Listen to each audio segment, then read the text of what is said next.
In this video, I'm going to show you how to do subnetting of LAN segments as well as WAN links. So what I've got here is a layer 2, layer 3 topology. So starting with these hosts here, I've got host 14. So what I've got is a LAN segment. I want to configure a subnet that's going to allow a maximum of 14 hosts on that LAN segment based on 192.168.10 network address. Then I've got this second LAN segment connected to switch 2. And this is labeled host 30. So I want to configure another subnet mask that's going to allow a maximum of 30 hosts based on 192.168.11 network address. And over on the right here, I've got this LAN segment labeled host 62. So I want to use the network address 192.168.12.0 and configure a subnet mask that's going to allow a maximum of 62 hosts. So they're different length subnet masks, and as a result, there's a maximum number of hosts based on that subnet mask length. Looking at the subnetting table, so to get a maximum of 14 hosts, I'm going to have to use a /28 subnet mask. That's 255, 255, 255, 240. So that's 8, 16, 24, and the 240 represents 4 subnet bits. So you add them all together and that'll give you the 28. And that'll be for the 14 hosts, the first one. And the next one's going to be, this is a /27. So that's a shorter subnet mask, that's a /27. So that'll give me more hosts. So there's only 3 subnet bits and 5 host bits. Since it's a shorter subnet mask, I've got 5 host bits available, and that'll give me a maximum of 30 hosts. So in other words, I couldn't use the 240 or /28 subnet mask since it only gives me a 14 host maximum. And the third one, this is the one over to the right. This is /26 or .192. There's only 2 subnet bits. And this subnet mask is even shorter than the 224. The /26 will give me 6 host bits. So that'll give me up to 62 hosts. So that'll work well for that. So 14, 30, and 62, /28, /27, and /26.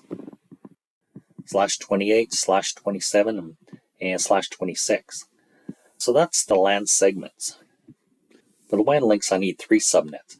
Branch 1 to DC1, branch 2 to DC1, and branch 3 to DC1. So what I can do is I can use a /30 mask since there's only 2 interfaces on a point-to-point link. So if I start with the network address 192.168.1.0/30, that'll be my first subnet.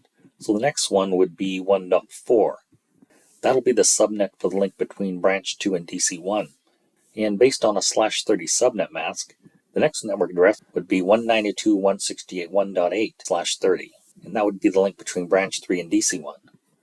So the network address here is 192.168.1.0. And the IP addresses will be 1.1, 1.2. The broadcast address will be 1.3. So then the next one, 1.4, is the next subnet. So that would be .5, .6, and .7 would be the broadcast address. Then 192.168.1.8 is the network address for the next subnet. So .9 would go on the branch 3 and .10 on DC1. And .11 would be the broadcast. Then the next network address would be 1.12. So that's how I'm going to address that. And that's really standard for IP addressing WAN links. And over here I've got a DC switch and a server on 172.16.3 subnet. So what I'm going to do then is start with the branch 1 and interface FA20. If I have a /28 subnet mask, that's a .240. That gives me 14 hosts. So the last IP address in that range is .14. So I'm going to configure 192.168.10.14 for this address here. Everything else will be available for host addresses. That'll be a gateway address.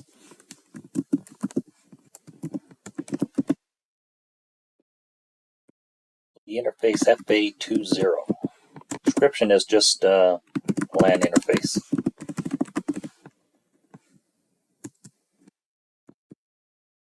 IP address 192.168.10.14. This is a /28 subnet mask. And just a no-shut. That'll be the gateway address for this LAN segment, host 14. Next thing I want to do is the WAN link, and I'll branch one FA10. This will be 192.168.1.1/30. I'll just up arrow, change that to 10. Description, link to DC1. In the IP address, change this to a /30 mask. And this is 1.1. I'll do a no shut. And I'll go to branch 2, FA20. This is 192.168.11.0/27. So with a /27, I can get up to 30 hosts. So the top IP address is 30. That's what I'll use for the gateway address on FA20.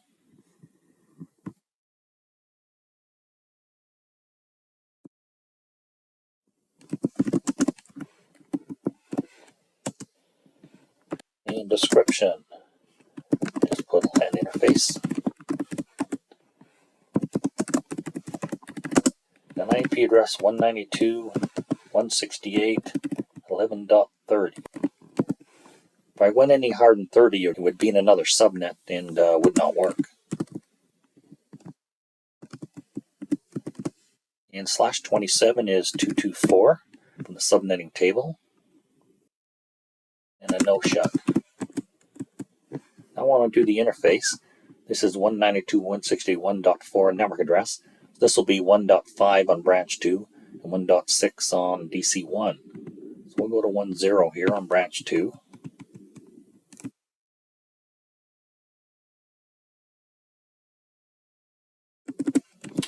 Description is linked to DC1.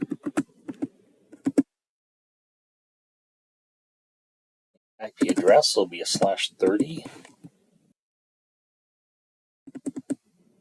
And this will be a 1.5. And no shut. That's done there. Now we'll go to branch 3. And this is 192.168.12.0/26. That gives me a maximum of 62 IP addresses, or host addresses I can assign to network interfaces. So the top one is 62 there, 192.168.12.62. That'll be my gateway address. I'll select branch 3.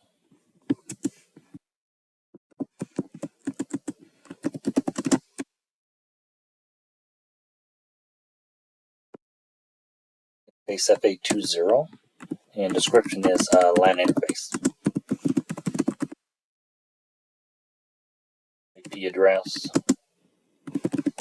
2.168.12.62. The mask is a /26, so that's .192, the subnetting table. And I'll do a no shut. Now I've also got this link between branch 3 and DC1. Network address 192.168.1.8.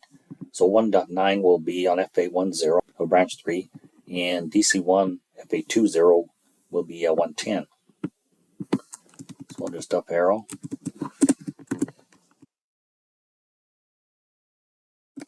And description, link to DC1.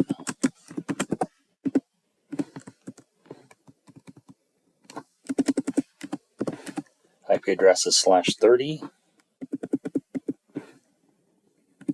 This will be 1.9. First IP address from that subnet. And do a no shut. I'm going to go to DC1 and just configure the other end of the links. FA20, that's going to be 1.10.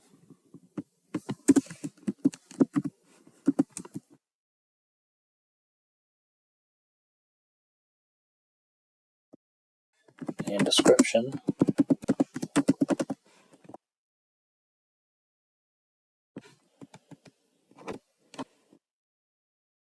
IP address, 192.168.1.10.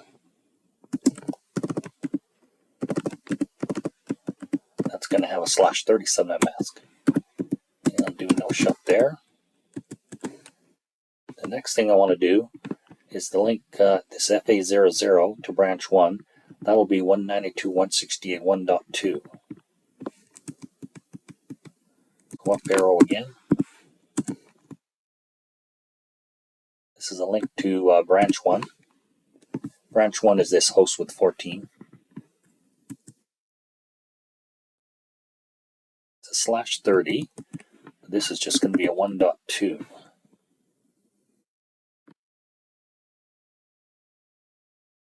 And finally, got this FA10. This connects to branch 2. So this was 192.168.1.5 on this interface here. So this will be 1.6.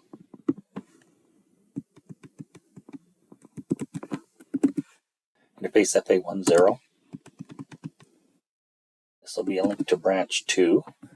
That's the host 30. And this will be 1.6.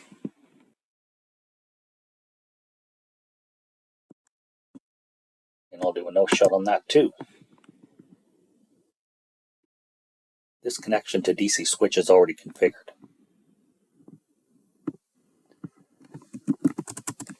The other thing I can show you is the routing. It's quite easy to read them. IP route 192.168.10.0, 11 and 12. This is saying to get to these LAN segments with these subnet masks, these are the next hops. So the next hop for 10.0 would be 1.1, then 11.0 would be 1.5, and 12.0 would be 1.9. So 1.1, 1.5, and 1.9. That's the next hop. And in the reverse direction, as mentioned, the branch offices just have a default route going to the next hop DC1.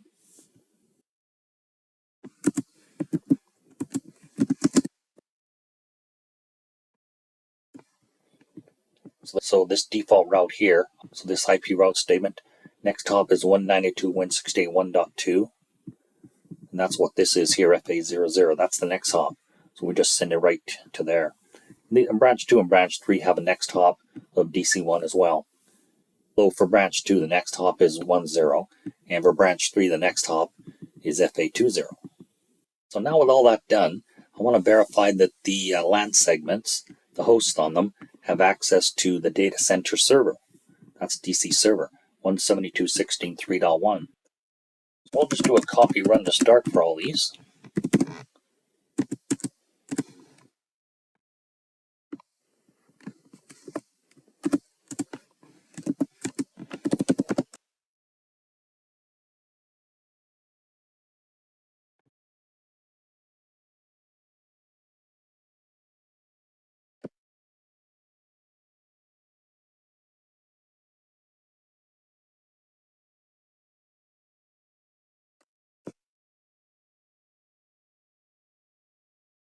And the last thing I have to do is configure the default gateway for the hosts. Typically I would do this with the DHCP. However, for this lab I'll do it manually. I'll select hosts, go to default gateway, 192.168.10.14.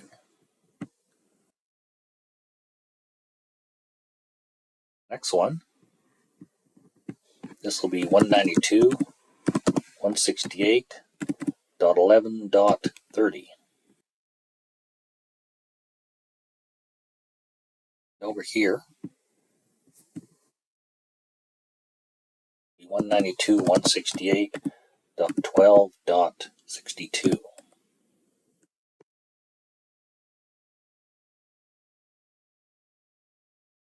Now with that down, I can verify connectivity from the different LAN segments to the DC server over 172.16.3.1. So I'll start with the top one here.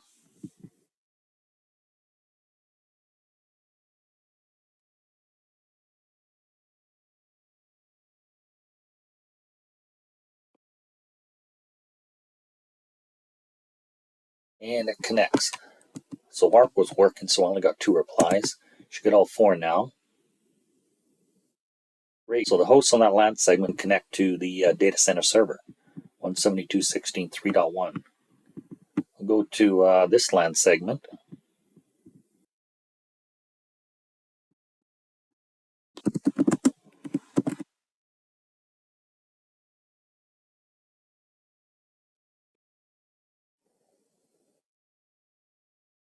And that's working okay too.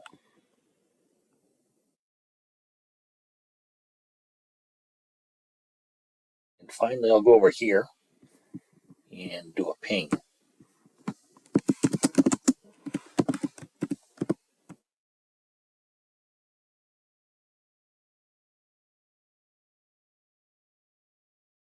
And getting all 4 replies there.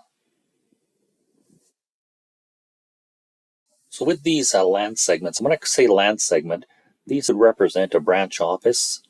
It could represent a network address in a data center or a VLAN. So that's basically what it is. So I verified the subnetting is configured correctly and also verified connectivity to the data center. And that concludes the video.